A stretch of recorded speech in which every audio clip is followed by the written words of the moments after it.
To fully understand the American Revolutionary War, we have to go a few years back and explore a different conflict, the French and Indian War. The origins of the French and Indian War can be traced back to the mid-18th century, when Britain and France were competing for control over colonial territories in North America. Both nations sought to expand their empires and exploit the fur trade, which was a major economic driver in the region. When both France and Britain claimed the Ohio River Valley, tensions between them increased. The French had built a network of forts and trading posts in the area to demonstrate their authority, while British colonists and land speculators tried to push westward into French territory. In 1754, a young British officer named George Washington conducted an expedition to press British rights to the Ohio River Valley, escalating the situation into open combat. Hostilities broke out as Washington's men and French forces clashed. Throughout the French and Indian War, there were numerous military clashes between Native Americans, French, and British soldiers.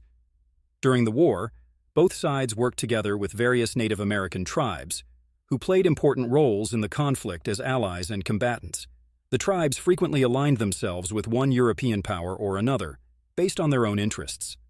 After Britain and France officially declared war on one another in 1756, the war in North America became part of the broader 7 Years' War in Europe.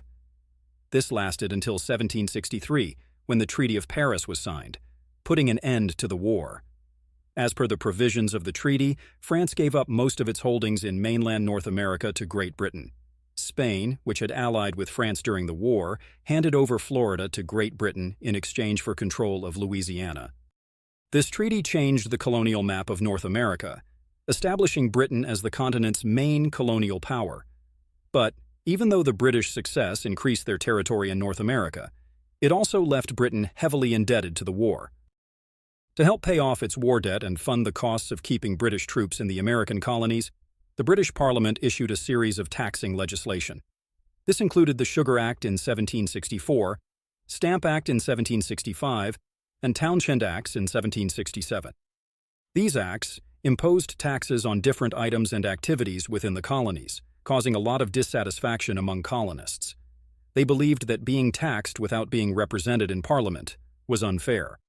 So the colonists protested these taxes in a number of ways, such as boycotts, petitions, and the founding of groups like the Sons of Liberty. They claimed they should have the same rights as British citizens, and that they shouldn't be taxed without representation in Parliament. In 1770, a crucial incident in pre-revolutionary America further escalated tensions between the American colonies and Great Britain. The Boston Massacre. Tensions between colonists and British soldiers had been rising in Boston for some time. This was due to the presence of British troops and the enforcement of unpopular British policies, like the Townshend Acts, which imposed taxes on imported goods. On the evening of March 5, 1770, a group of colonists taunted and harassed a British soldier stationed outside the Custom House in Boston. Tensions increased as more colonists gathered, and the situation quickly escalated. British reinforcements arrived, led by Captain Thomas Preston and a party of soldiers. The colonists kept up their provocative behavior, throwing snowballs and rocks at the soldiers. According to several accounts, British soldiers fired shots at some point, either by accident or in response to the crowd's behavior. 5 colonists lost their lives, and more were injured. A few hours later, Captain Preston and his soldiers were arrested and jailed. The colonists were outraged. The Boston Massacre was seen as an example of British oppression and tyranny. Propaganda against the British swept through the country, painting the incident as a premeditated murder of defenseless citizens by British forces. Paul Revere's iconic engraving of the episode, depicting British soldiers firing into a peaceful crowd, influenced public opinion and fueled anti-British sentiment. Another incident that escalated tensions was the Boston Tea Party. Because of the tea taxes imposed by Britain, the colonists boycotted British tea and smuggled in Dutch tea in protest. This left the British East India Company almost bankrupt.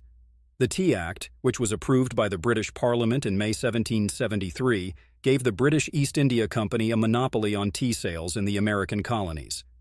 As a result, the company's tea could be sold for much cheaper, but it would still be taxed when it reached the colonies. However, this enraged many colonists, who saw it as another instance of British control and intervention in local affairs. Protesters in colonial ports such as Boston, Philadelphia, and New York agreed not to import or consume taxed tea. The Sons of Liberty, a group of merchants and tradesmen, protested the arrival of British ships carrying tea.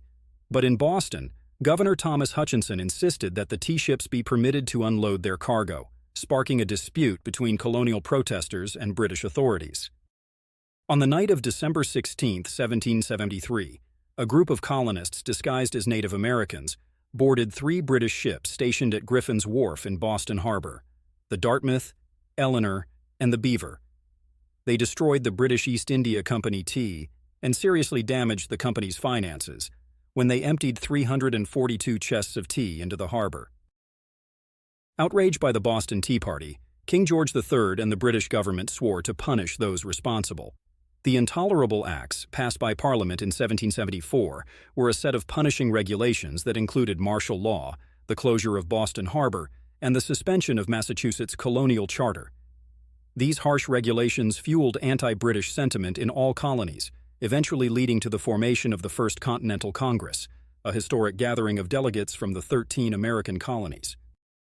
All colonies, except Georgia, sent representatives to a meeting in Philadelphia in September 1774 to discuss the issues and create a coordinated reaction to British persecution. The Congress was composed of 55 representatives from 12 colonies: Massachusetts, New Hampshire, Rhode Island, Connecticut, New York, New Jersey, Pennsylvania, Delaware, Maryland, Virginia, North Carolina, and South Carolina. Among the delegates present were notable individuals like Patrick Henry, George Washington, and Samuel Adams. Over a period of 7 weeks, the delegates held heated discussions and arguments on the grievances of the colonies and the proper way to respond to British acts. They wrote a number of resolutions and petitions, urging the British Parliament and King George III to lift oppressive laws, like the Intolerable Acts, and recognize the colony's right to self-govern. The Declaration of Rights and Grievances was one of the important resolutions passed by the First Continental Congress. It upheld the colony's rights to life, liberty, and property, and condemned British policies that infringed upon these rights. The Congress also supported a Continental Association, which called for a boycott of British goods and the formation of colonial militias to guard against potential British attack. The First Continental Congress represented an important step toward colonial unity and resistance to British rule. Even though the Congress refrained from officially endorsing independence from Britain, it did pave the way for the American Revolutionary War. In October 1774, the Congress adjourned, deciding to meet again the next year if their complaints went unresolved. The situation reached a breaking point in April 1775, when British authorities attempted to take control of colonial militias and confiscate military equipment that the Americans had stored. British troops were given orders to march from Boston to the neighboring towns of Lexington and Concord on the evening of April 18, 1775. As British troops prepared to leave Boston, American patriots such as Paul Revere, William Dawes, and Samuel Prescott rode over the countryside to warn colonial militia forces of the approaching British advance. When British troops arrived in Lexington early on April 19, 1775, they found a small number of colonial militiamen gathered on Lexington Green. Although the exact circumstances of the first encounter remain unclear, shots were eventually fired, leaving a number of colonists dead or injured.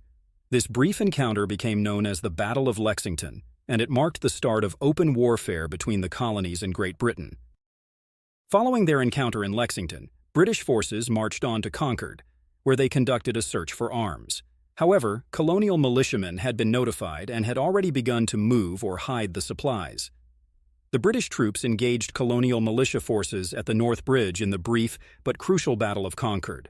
Under heavy fire from colonial militias, the outnumbered British forces were eventually forced to retreat back to Boston. News of the battles traveled quickly throughout the colonies, raising support for the Patriot cause and prompting the organization of colonial militias to defend their rights and liberties against British oppression. The war that would forever change history had just begun.